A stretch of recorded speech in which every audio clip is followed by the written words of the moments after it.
Welcome to Cartoonist Kayfabe. My name is Ed Piscor. I'm Jim Rugg. Jimmy and I are doing a little traveling this month and next. October 22nd, Jimmy's going to be at the Jacksonville Public Library in Florida, the Duval Comic and Zine Festival, and he is the guest of honor there, man. Going to give a big talk, selling comics that day. It's going to be a cool event. Friday, October 28th through Sunday the 30th of October, Devil's Night is our last day at Baltimore Comic-Con.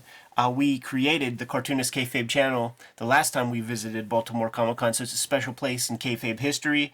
Jimmy and I are going to be set up at the same sort of two tables.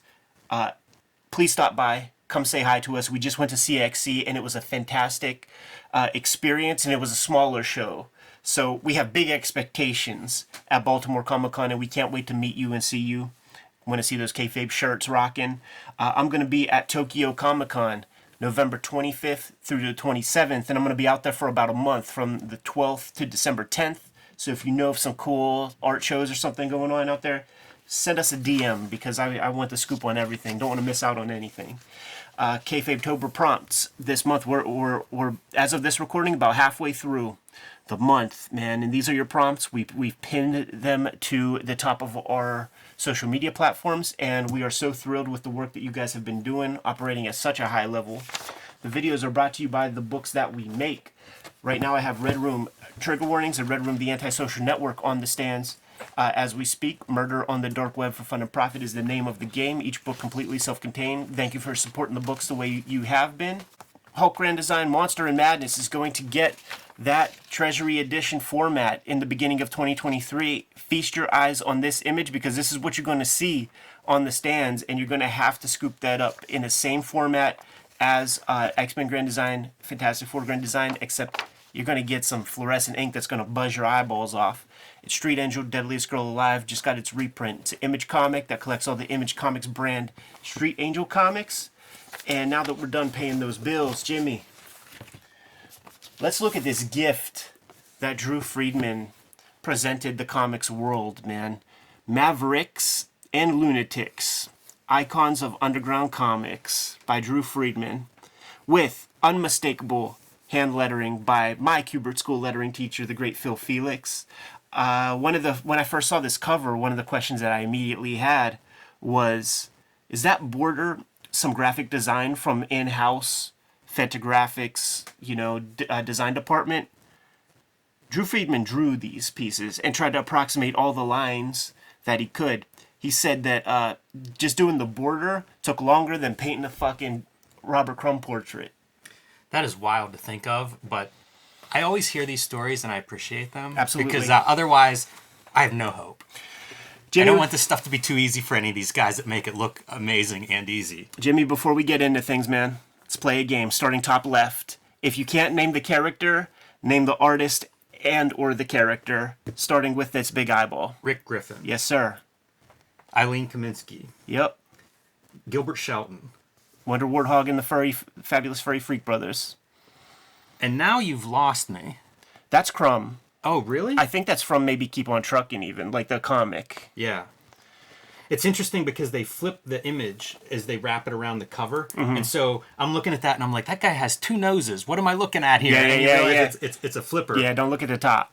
Yeah, that's another one I wasn't sure of. Yeah, me neither. Rory Hayes. Keep going. CP. Cherry Pop-Tart? Yes, sir. I'm trying to think of the artist for that. Larry Wells. Yeah, Larry Wells. Oh, man. I know this, and it's... Double B. Binky Brown. Binky Brown, Justin right. Green. Yes. All right, man. Now you might educate me on this one. I don't know this one. I think it's Trina. Yeah, probably. Yeah, it looks like her line work. Cheech Wizard. Yes. Sherry Flanagan? No, this one is Wendell by Howard Cruz. Yeah. I have some of those. That looks like more Crumb. More Crumb, and that is specifically Harvey Kurtzman. Okay, I think it's from his intro to like some Harvey Kurtzman, like Kurtzman comics. Trash Man, by the way, everybody out there, if you don't know Spain Rodriguez's Trash Man, we have a good video on a really nice edition of that, so go check that one out. We got a Cheech Wizard video. We got a Fabulous Furry Freak Brother video. Keep going. Skip Williamson? This one is Jay Lynch? It's Jay Lynch. Okay. Nard and Pat. Yeah. More Crumb. The Snoid from Sheboygan. And I That's your Sherry Flanagan, okay. Trots and Bonnie. Yep.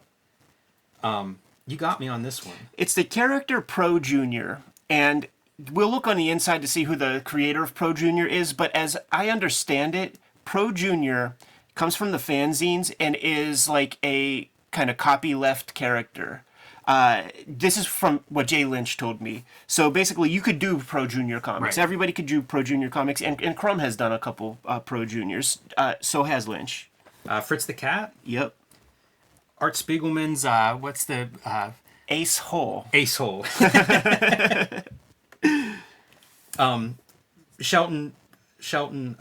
Gilbert Shelton again. What's his cat? I think he just calls it Fat Five Freddy's Cat. Like, that's the name of the Yeah, it title. had its own. It's had its own comics, and I try to sneak it into Hulk. Yeah. Waldo from Deitch, Kim Deitch. Yep. Mr. Natural. Here we go, Skip Williamson. Yes. Snappy Sammy Snoot. Zippy the Pinhead. You got me on this one. That's Robert Williams, that little bug character. I always forget what it's called, and it'll come to me like much later, I'm sure. S. Clay Wilson's Checkered Demon. Goddamn right. And I don't know, this is, what's the rat? Yeah, Mickey Rat. Mickey Rat. Robert Armstrong. One of the cheap suit serenaders. And, man, it looks like Mark Maron. It does. I'm not sure. It does. If I had a gun to my head, that's a piece of Rand Holmes art, because he has that kind of ersatz Wally Wood, but not quite. It's a beautiful cover. And I don't know what that is back there. Looks like Chris Pachalo's Sandman. Maybe Print Mint. One of these printers that would run out of the upstairs apartment with an offset printer. Kayfabers, how did you do on the list, and how did we do? Because we might have skipped one or two. We might have fucked up one or two of these things up. You know what? Before you flip it open, I just want to comment on Crumb's life. You know, because whenever you do, the life of the drawing. Sure. Whenever you do these kinds of portraits, it's real easy to make them flat, to make them kind of stiff, dead, not right. And there's such a liveliness in Friedman's work. Absolutely. And it's one of those great qualities of him as a portrait artist. I saw an interview with him. He was at like a caricature convention. And it's funny because, like, sure, he draws a big head and like smaller body, but like I never think of his stuff as caricature in the traditional way, because he doesn't exploit the physical flaws, really. Like, we know that Crumb has the kind of hook nose. You could have like really made that crazy beak on a guy. He doesn't do that to these people. He'll put them in a situation that is so indicative of like their personality or something that makes it kind of funny. But he does not do the cheap pop. When he does Don Rickles, it looks like Don Rickles. Mm-hmm. Might put them liver spots on and shit like that. He's really, at this period, he's really got a stipple technique with the brush. Like, he used to do such wash, where it was way smoother, but he started to incorporate his speckled, pointillism a little bit to the color. It works really well with flesh. It feels like pores. It does. It does not. It does not look like it would be fun to do. No. Rory Hayes is the cover guy right here. I seen a print of this piece, or I'll wait till we get there. Actually, it's got to be like that's a. I wonder where the references end and how he builds this stuff, because that's an image that I've seen, but it may actually be this image. It may be the painting, is what I'm saying, the portrait. Go to the Cartoonist Kayfabe Instagram, and I have the photograph and the Drew Friedman piece. But I do love that he's incorporating like line art, like pen and ink line art is part of your background elements. It's kind of cool the way he mixes certain things up in these portraits. Yeah, this might be just for the purposes of this image right here. We'll see the portrait, but the service that Drew Friedman, intro by Stan Lee. Yeah, right. The service that Friedman has provided to the comics industry with this book and his previous, Masters of Comic Art or Heroes of the Comics. This is a biography of comics. Like, you see the connections. It's underground comics family tree. You see how these people are connected, and they're just these very precise small biographies that say so much. Look at young Drew Friedman here. And our adult Drew Friedman here, looking very very normal, if I dare say. Talking about finding Zap comics and other undergrounds at age 9. He's at the bookshop with his pops.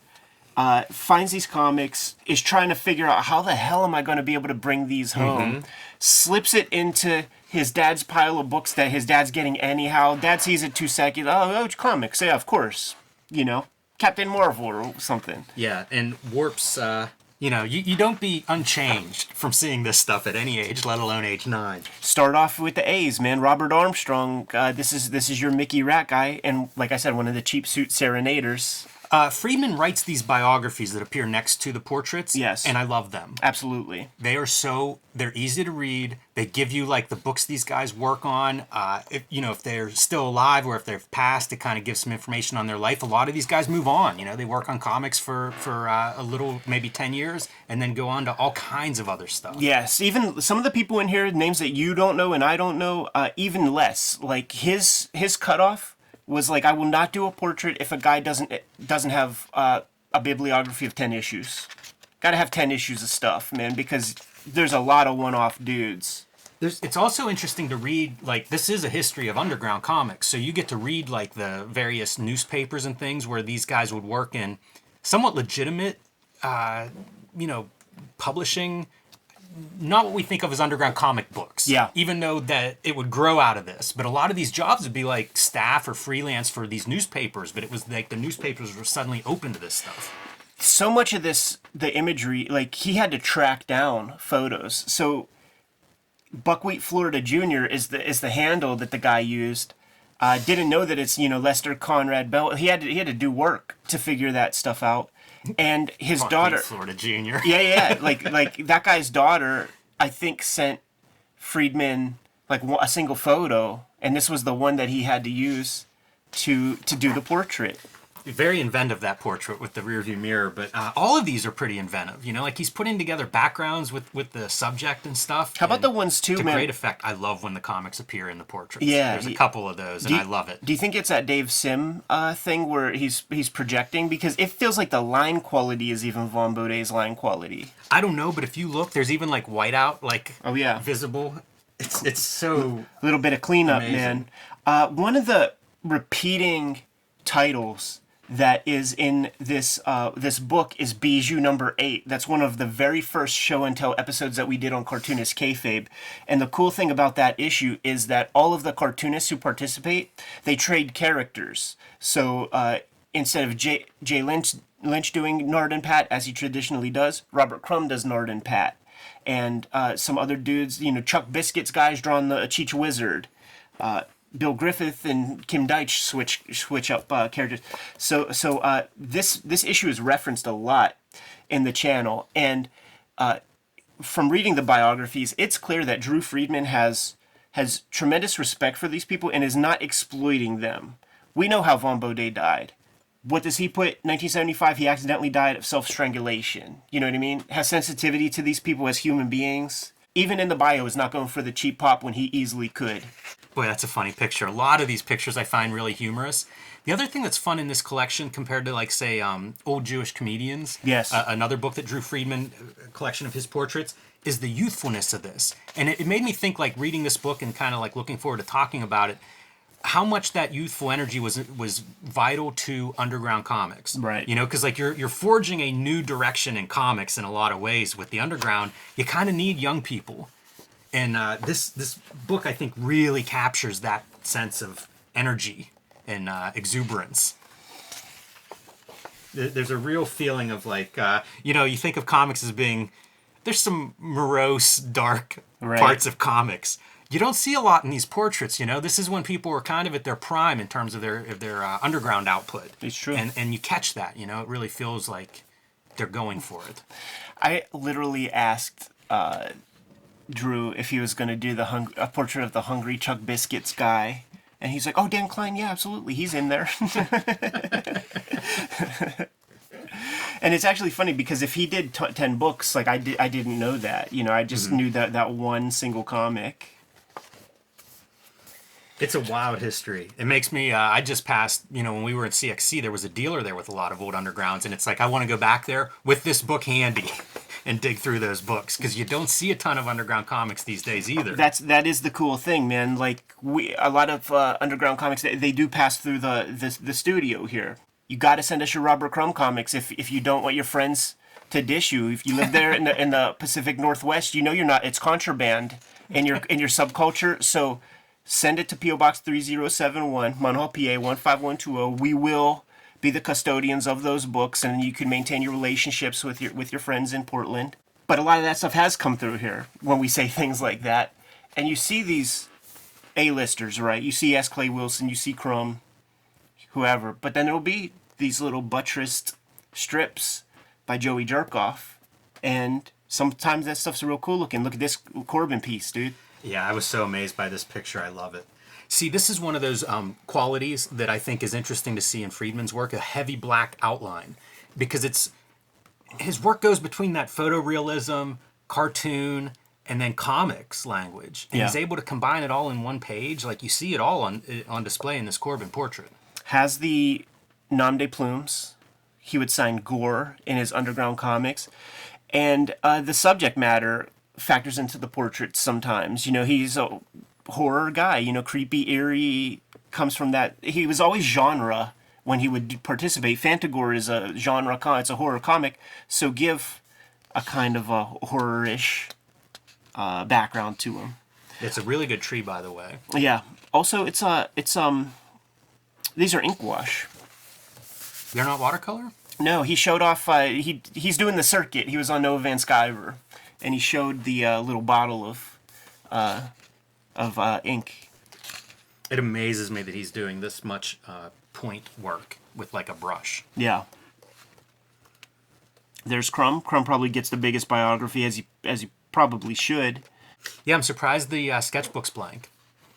Right. We see some of these drawings in the portraits, and I'm surprised knowing, how well Crumb is known for those sketchbooks that he wouldn't have taken the opportunity to maybe recreate a favorite page. Listen, bring it up to Drew next time you chat with him or something. Here's Howard Cruz. 2019 death. Like that's the other thing. There's a lot of 2019 and later, and even since the book came out, we lost a couple of people, man. So that's the scary part about this. These are such wonderful studies of just people too. Like the one before this, Charles Dallas, not a name that I know, right? But it's an amazing portrait, just as like watching people kind of thing. Totally. Kim Deitch looks great there. I like seeing these guys too whenever they're kind of younger. Yeah, he still looks like that, though. He does, for sure. Maybe a little thinner, a little lighter hair color. His brother's super intense eyes. Oh, there you go. Leo's dad. It's wild, his connection, right? I had no idea he was connected to comics until, 10 years ago, and now I see it anytime I look at Undergrounds. It feels like he's connected in one way or another. He's in the Zukalski documentary that Glenn Bray is in, that's on Netflix right now, and I got hip to it from Jay Lynch. We were talking about Timothy Leary on maybe off camera, but there's a reference in here to Neurocomics, was a comic that DiCaprio wrote that was based on writings of Timothy Leary. Sherry Flanagan, one of the Air Pirates, she shows up in the Comic Book Confidential documentary. Trots and Bonnie is her famous joint. And she was doing Trots and Bonnie for the National Lampoon that like Friedman would have been doing comics for.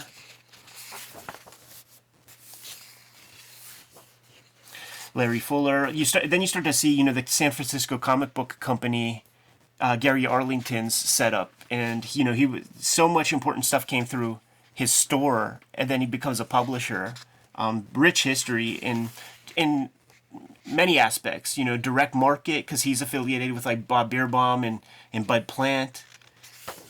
The weirdest stripes on that Larry Fuller piece on his shirt. Yeah. But I like all the stripes in the background. Is like trying to figure out backgrounds for these portraits. I feel like, it's a stripe motif carrying through. Melinda Gebbie, Lost Girls. His proportions of just a slightly enlarged head on these bodies is so bizarre. Yeah, because they're almost straight up portraits. Like this one is just like a portrait. Mm-hmm.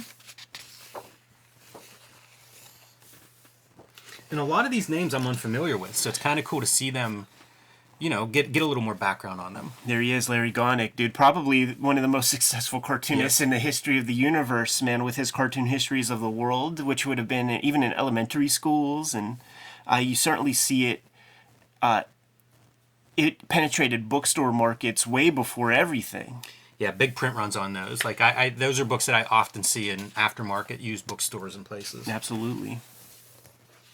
Justin Green, 2022. Yeah. So these backgrounds, that's Drew Friedman doing his best kayfabe fucking Justin Green lines. You think that's all on one piece? I do. Yeah, I do. Like I don't think that Friedman plays around with computers. And I've seen him do this kind of thing. Think about like that cover of Blab with the dude with the little spinning propeller hat. It has like pen ink art all over the piece. It adds an incredible texture to these kinds of portraits. Grass Green, man, we see him in a lot of old black and white kind of ground level superhero comics. Yeah, what was his the one character that he would always do? Wild Man is the one that I see in those like pseudo superhero kind of comics. There's one that begins with an X, like Xanthor or something. Yeah, Some I think weird it's name part like of it. those too. I forget the publisher of that stuff, but I have a few of those random issues. See, like with this Rick Griffin portrait, like he looks great here. And, Rick Griffin was in a very terrible motorcycle accident. And Friedman could have gone grizzly because his whole face looked way different after that accident. But he has sensitivity to these people. That's a neat piece. That background setting, everything, like having the ocean behind him, I feel like that's perfect. Yeah, he's like the Easy Rider of comics, young Bill Griffith. That's pretty cool. Love the background elements in this one too. Yeah, he was saying that over the course of like the 20th century, like people have been sending him these colas from different eras, and it would be like Zip Cola or Zippy Cola from all over the world, and it just has nothing to do with Zippy the Pinhead, but just like whatever focus groups are trying to figure out titles for soft drinks, Zip comes up a lot. It's amazing to see when he was born and think of how prolific he's been over the last decade or two. Unbelievable, like doing more work now than he had, his through the 80s, 90s. His body of works, and he's another one of those cartoonists that give me hope in that, like, it's been at a high level for decades. Yeah, like, absolutely. It's proof that you can do comics pretty much your whole life and not compromise. And for those who don't know, like, he's maintains the Zippy the Pinhead daily comic strip, 7 days a week, including a Sunday, and he's been doing about a graphic novel every year and a half or so for the past 10 years. Gary Hallegren, that's a name that would pop up. Rory Hayes. I love this one because as a fan of Rory Hayes, it's kind of a sad story. Mm-hmm. He looks very happy there. Yeah, totally. And he's maybe drugged out of his mind, but it's nice to see him in a pleasant light. I like to imagine he had some good times. Also, another he's just an employee of the Gary Arlington comic shop, and then Gary Arlington's like, "Oh snap, you got some skills, boy." Yeah, you want to make a comic? Yeah. You get 10%?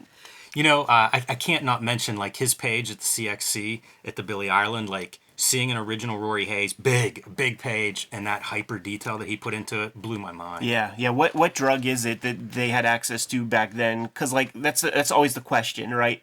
Right. Certainly ain't one of, like, what's his name? David Cross used to, said that, like, when he was going wild, he would ingest things. He wouldn't know what it was. He would go like this, or he would go like this, to have some idea of how it was going to affect him. And that level of detail, it's none of this. I don't think.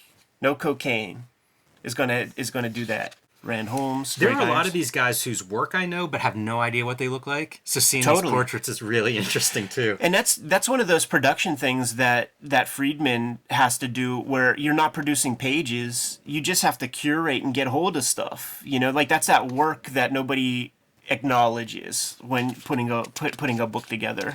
Yeah, I've read. I think it's about a week per one of these portraits. And I'm kind of curious what all that entails. Because like you say, there's probably a ton of research for some of these people trying to find images. And I've seen that mentioned too, where like in some cases there's almost no reference. So you're really digging if it's somebody that you want to represent and can't find visuals.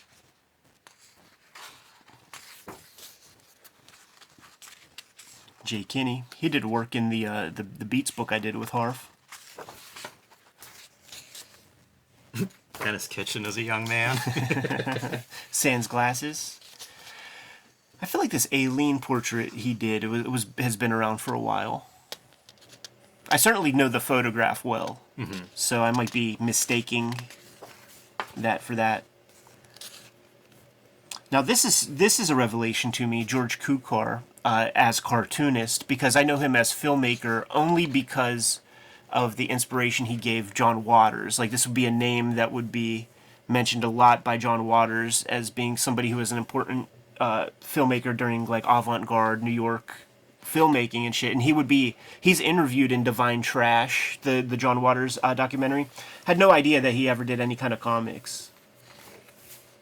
But I do know that he would like cut into the film to create special effects. Yeah. So there's like certainly artistry in that.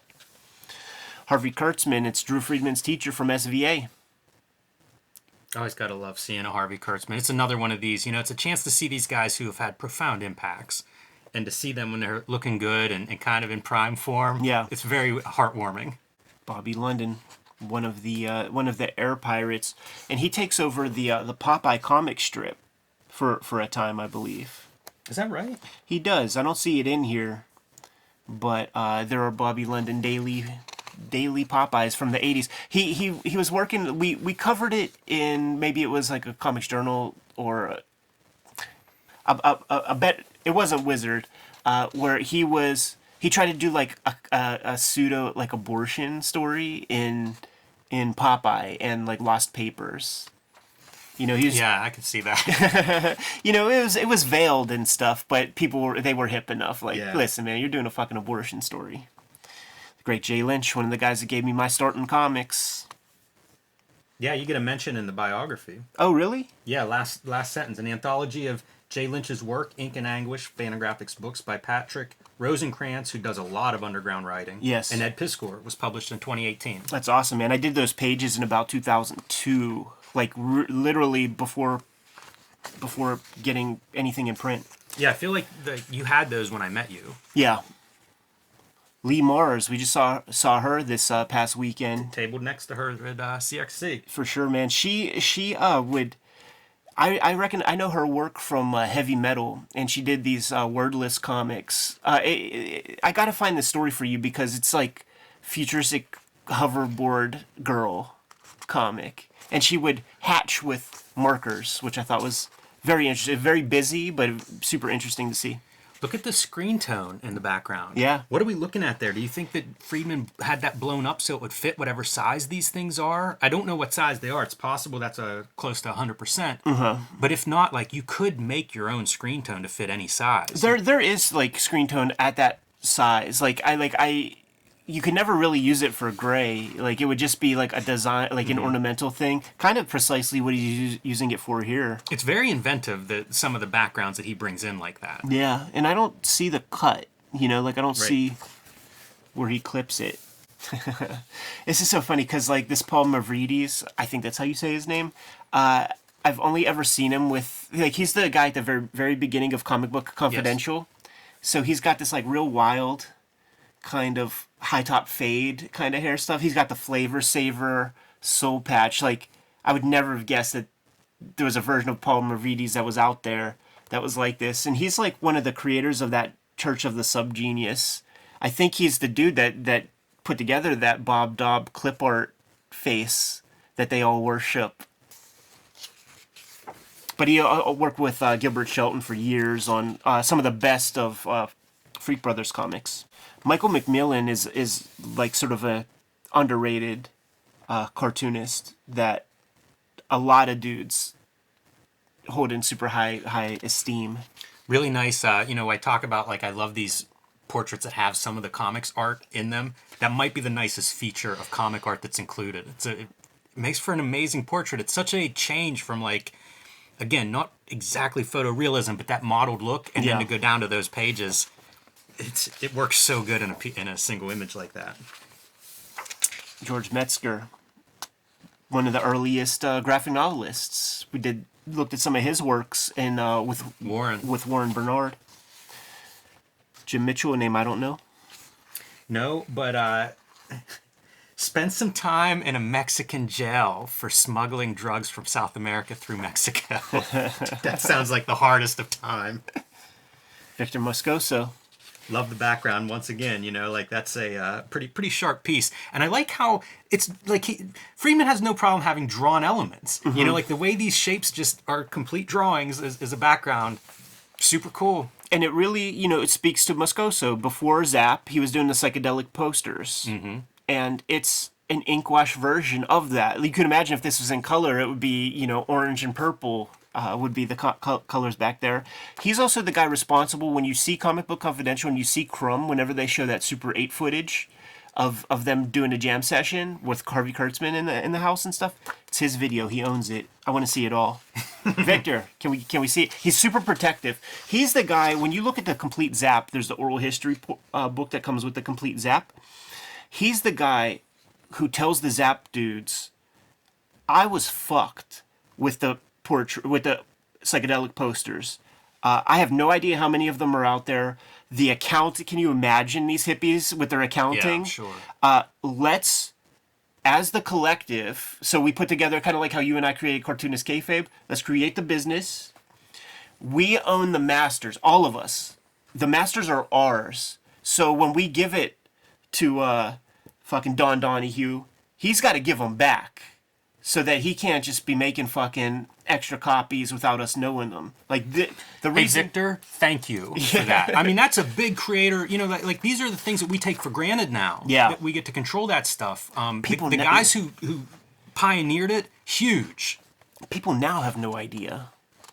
Like the importance of that sort of thing. Willie Murphy is a name I know, but I don't know his comics. Diane Newman is a person that we lost. Yeah, just I guess after this book went to press. Yeah, I mean, just 2 weeks ago or 3 weeks ago, as of this recording. Rest in peace, Diane. Great cartoonist. Dan O'Neill, Odd Bodkins, the spearhead of Air Pirates, and gets interviewed in Comic Book Confidential with 2 strippers, I believe. I can't believe I think you're right. Can't believe it's your daughter that you're playing pool with in a unitard. Real kayfabe guy, putting that persona out there. This is so cool, man. John Peck from Mad Peck Studios with comics by Les Daniels in the background. He did the graphic design of that, did the extra supplemental art that went along with this. And he had some collection that came out from like Doubleday I think Doubleday, whenever like the Harvey Pekar books came out. And I have no idea what that would even be. I don't know the material, and he seems like such an odd fit. Like, you skip Spain Rodriguez, you skip Crumb, Gilbert Shelton to go to John Peck. He must have had some salesmanship.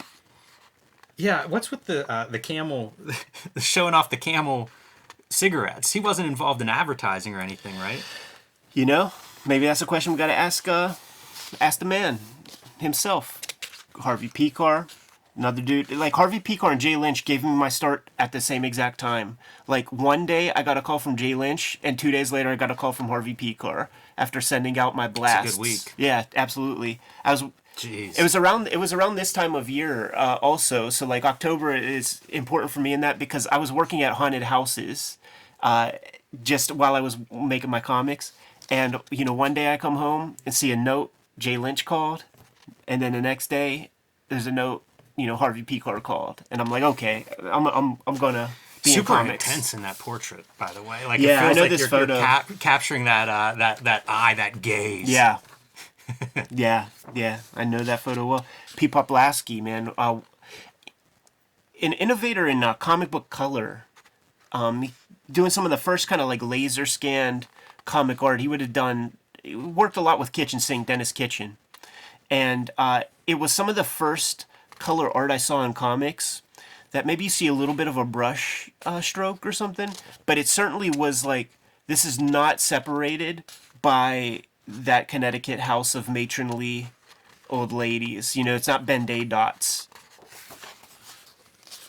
John Pound, one of the early Garbage Pail Kid painters, and did a lot of underground works. Pound Comics, I think, would have been one.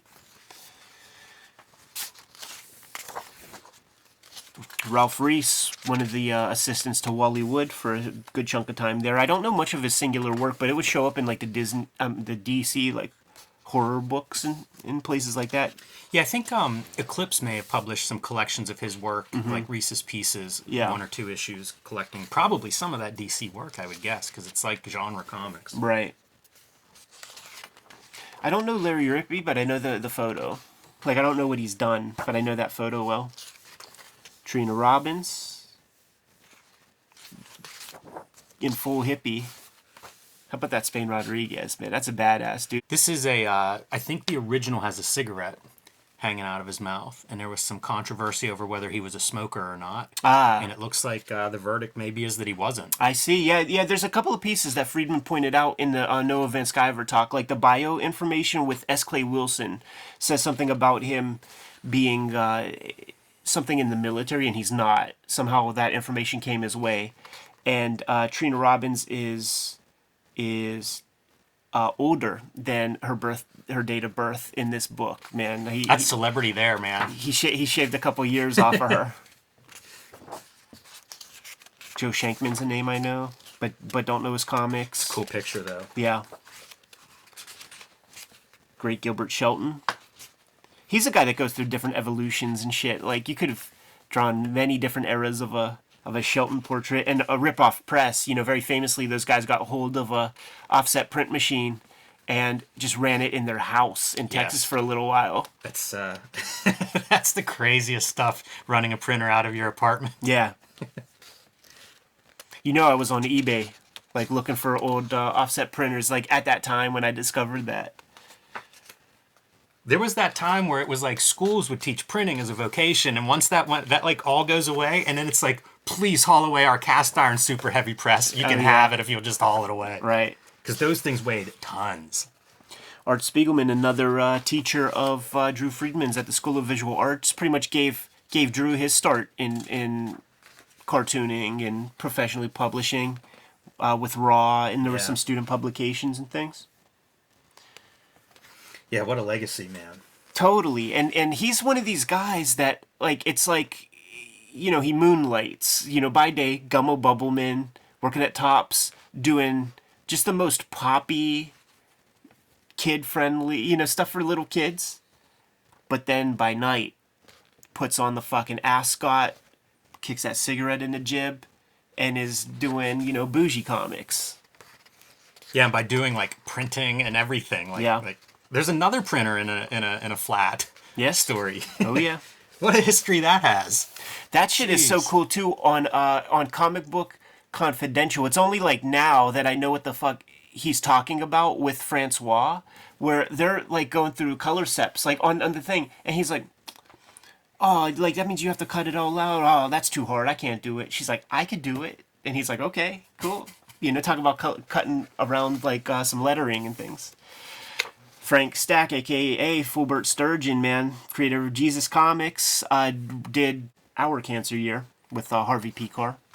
Saw some of those Adventures of Jesus comics, and wouldn't mind reading some of that stuff. Feel like that could be real fun. That was one of those things, man, at Phantom of the Attic, like when they got the BEM collection, you could see those Jesus comics for like $3.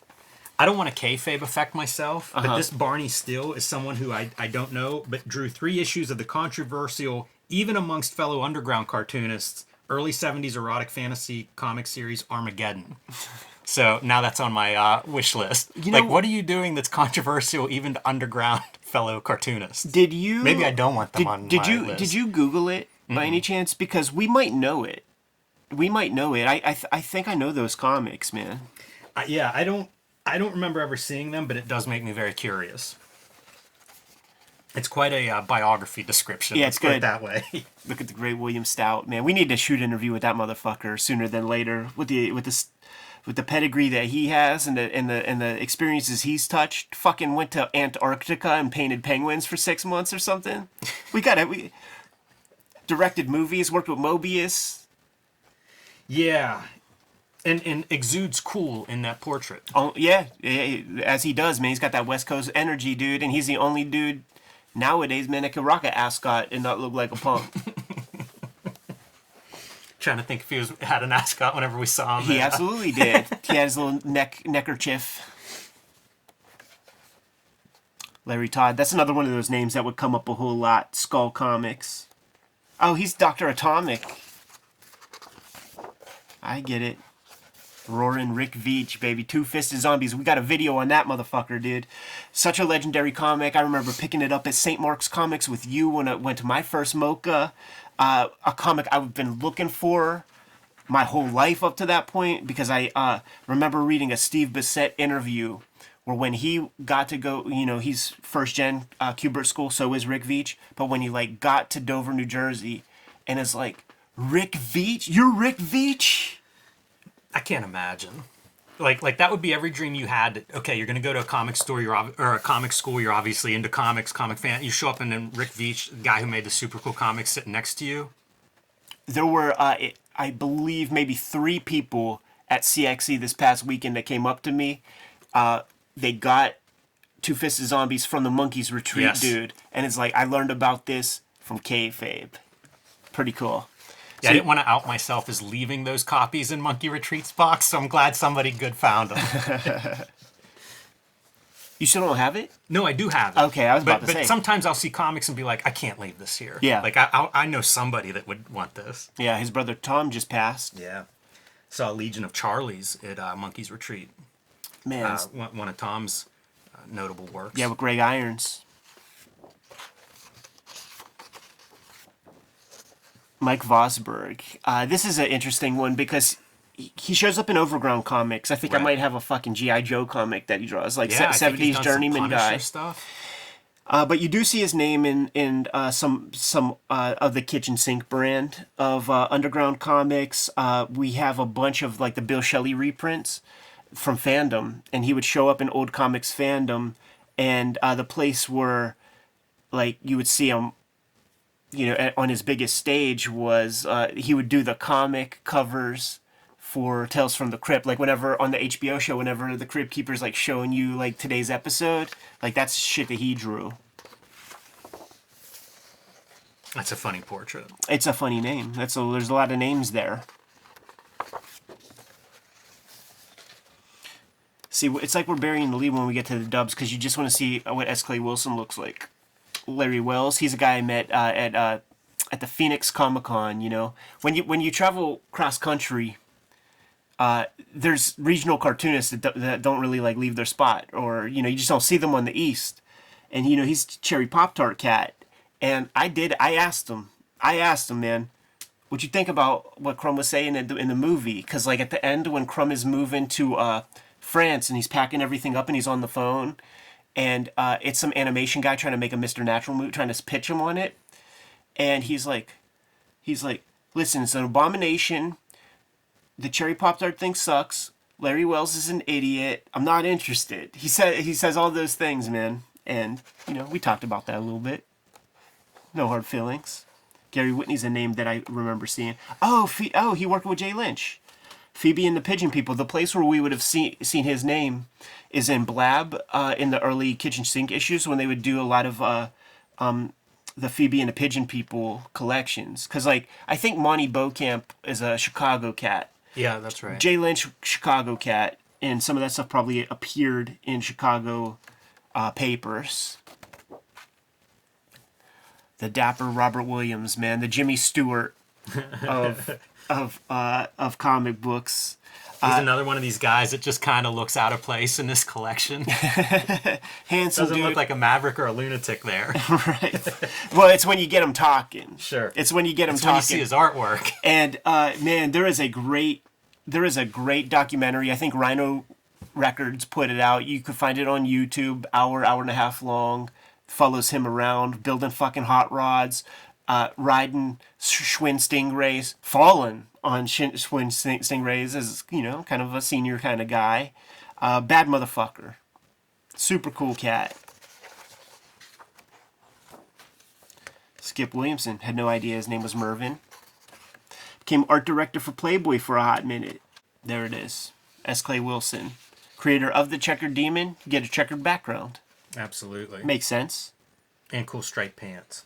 And then you get these pieces, which I think is super cool. It's really good from a historical standpoint. It's fun to see like who was doing what. Yeah, and it becomes like this begets that. It's almost like Crumb's Book of Genesis, because like this guy like produces the first batch of Zaps. Don Donahue trades this dude a fucking tape recorder for his printing press to publish all the rest of, or another chunk of Zaps for quite a while. Don Donahue's the dude in the Crumb documentary when Crumb's at the comic shop and are going through stuff. Puke and explode. This is the dude that's like, this is the guy that's like, you're responsible. You kind of started all this. And Crumb's like, I don't want to take responsibility for that shit. But yeah, that's Don Donahue. Little tale about how Rip Off Press started. Love it. An artist-run publisher. Gary Arlington talking about the comic shop and that's a big one. Being responsible for the Rory Hayes comics and things.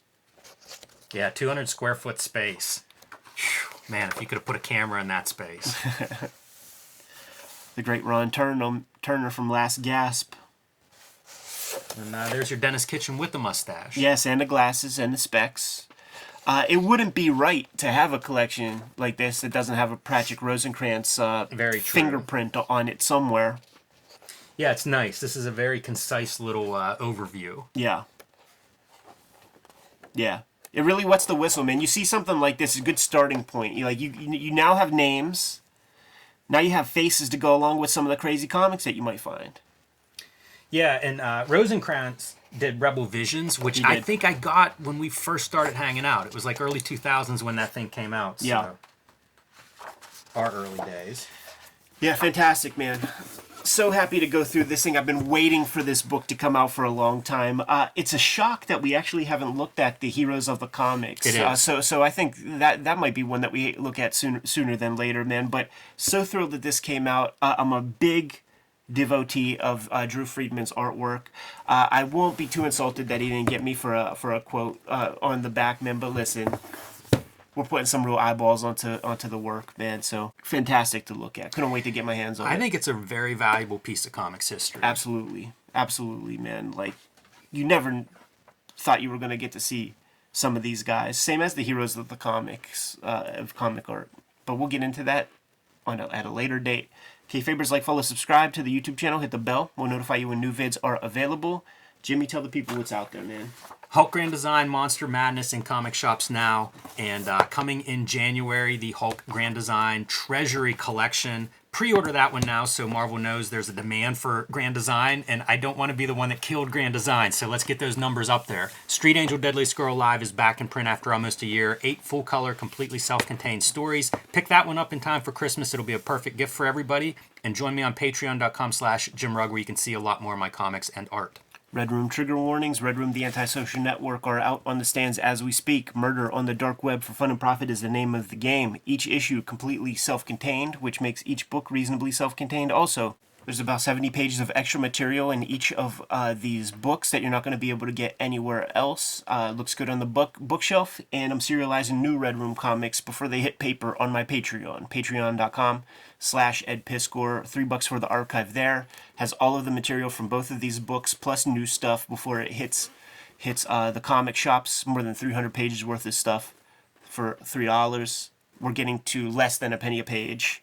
At this point, man, hit up my link tree. You could get to all that material. What else do we have out there, Jimmy? Subscribe to the Cartoonist Kayfabe newsletter at the links below this video. You can also find Cartoonist Kayfabe t-shirts, merchandise, fanny packs, hats, mugs, all kinds of good stuff at our spread shop, also at the links below this video. Another great way to support the Cartoonist Kayfabe channel. Give them those marching orders, Jimmy. We'll be on our way. Make more comics.